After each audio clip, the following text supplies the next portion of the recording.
Let me talk a little bit about my ancestor. During the Second World War, my maternal grandfather was ordered to join the Japanese Air Force. His mission was something that would not make him return alive. 1 week before his mission started, the war ended. He didn't want to go. He told us before he passed away 10 years ago. What is breathtaking is this 1 week period. If this were different, I would not be born. My point is not to talk about the world history or express my political stances about the sensitive topic. Rather, the point of this video is to show how almost a miracle it is for each of us to be born as who we are today. I'm so glad that you clicked this video because today we will see why honoring your ancestors is a Buddhist practice. Because so many people wonder about this. Like, what does that mean to honor your ancestors? What is the relationship between honoring your ancestors and Buddhism? What is the Buddhist reason that explains the importance of honoring your ancestors? But friends, no worries. This video answers these questions by considering your relationship with the lives of your ancestors from the viewpoint of the Buddhist teaching of dependent origination, or dependent translation, dependent co-arising. So this will help you see why honoring your ancestors is a Buddhist practice. If you would like to start honoring your ancestors in your everyday life, after watching this video, I suggest that you reach out to a local Dharma center of a global engaged Buddhist movement called kosei-kai that I put the link below in the description box. One of the essential spiritual practices of kosei-kai is to appreciate and honor the ancestors of each family. With that in mind, let's start with considering one of the fundamental Buddhist teachings called dependent origination or dependent co-arising. This teaching promotes the view that nothing arises on its own, or everything arises depending on many causes and conditions. So what is the point of that teaching? Well, in a nutshell, everything arises thanks to many causes and conditions. So thanks to is the key here. Let's think about this more in a dialogue between a non-Buddhist and a Buddhist. So first, a non-Buddhist says, well, I don't need to depend on others to be born, so your claim is wrong. Then a Buddhist says, okay, let's have a deeper look. If there were no biological parents in your life, were you able to be born? Yeah, I know where you're going with this. You want to say that apart from my biological parents, I would not be here. You got the point. But some people don't know their biological parents, but knowing or not knowing does not alter the truth of the presence of your biological parents as part of the necessary conditions for you to be born. Let me paraphrase that. On surface, you're saying, it seems that everything exists and stands on its own, but in fact, everything co-arises with many causes and conditions. Each of our lives and everything else dependently co-arises.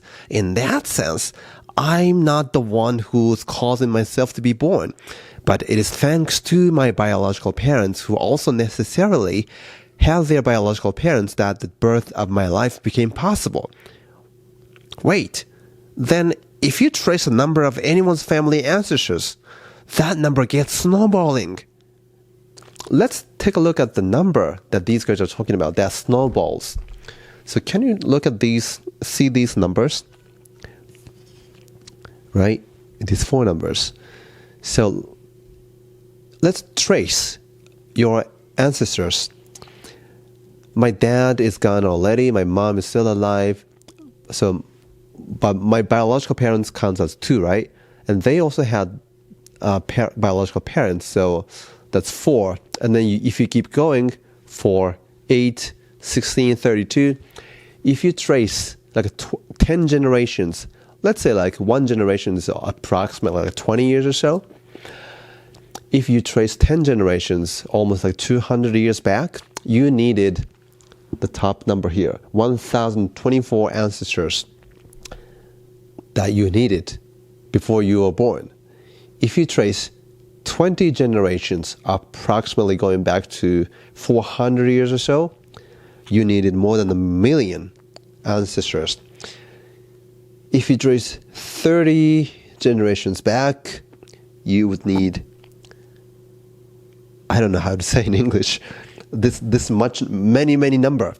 If you trace 40 generations, almost reaching back like 800 years or so,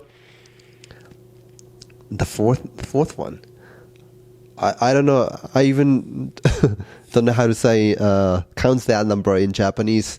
This vast number is just still a periphery of all of your ancestral relationship. The fact that I'm having the conversation with you today, right now, is thanks to this, innumerable number of my ancestors. And that same thing applies to you and everyone else, and all the lives as well. So in this sense, my life, your life, and everybody's life, and everything else, all dharmas in the Buddhist terms, dependently originate, depending on many countless numbers of causes and conditions. Each of these vast number of my ancestors has their own lives, own stories, and all of these elements were all entailed as soon as I was born, as soon as you were born. So our everyday life is something much more what it looks like. That's the awareness that the dependent origination encourages us to be aware of and to be appreciative of.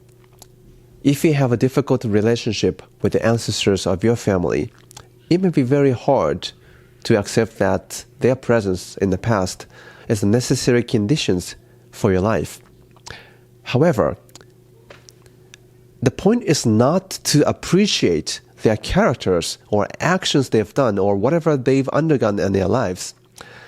Regardless what happened to their lives, my point is to be aware of how much impossible it is to be born as who you are. Apart from these necessary conditions, there will be no life of yours nor mine apart from our ancestral relationships. That line of life, that's the point of appreciation our gratitude should go to, not to their characters or actions they've done.